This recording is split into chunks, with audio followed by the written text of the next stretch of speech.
24 ঘন্টার মধ্যে ফের কালীঘাট থানার ওসি বদল। চামেলি মুখোপাধ্যায়কে সরিয়ে নতুন ওসি হলেন বলাই বাগ আগে ভাঙড়-পোলেরহাট থানার অ্যাডিশনাল ওসি ছিলেন।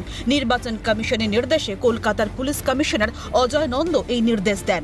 শনিবার ওসি গৌতম দাসের পরিবর্তে চামেলি মুখোপাধ্যায়কে ওসি করা হয়।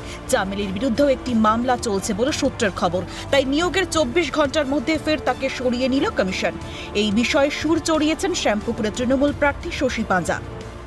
কিন্তু সরালেন, কিন্তু তার ব্যবস্থাটা ফার্দার কি হলো?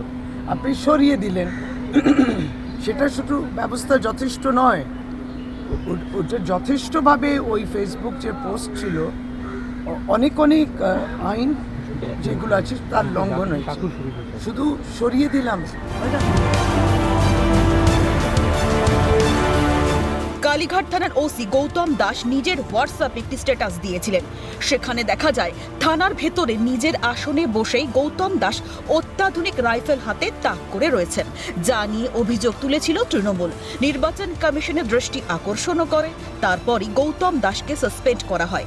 সেখানে নতুন ওসি হিসেবে চামেলি মুখোপাধ্যায়কে আনা হয়। তবে তার বিরুদ্ধেও একটি মামলা চলছে বলে বিজেপির তরফে দাবি করা হয়। তাই তাঁকে সরানোর নির্দেশ দেয় কমিশন। নির্বাচনের নিঘণ্ট বাজার পর থেকেই একের পর এক ওসি বদল কালীঘাট থানায়। গত 29শে মার্চ প্রথমবার বদলানো হয় কালীঘাট থানার ওসি। কলকাতা পুলিশের গোয়েন্দা বিভাগের উৎপল ঘোষকে এই পদে আনা হয়েছিল।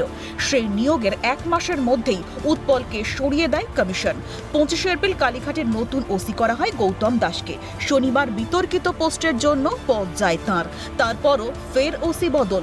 গত 36 দিনে 4 বার ওসি বদল করা হলো কালীঘাটে।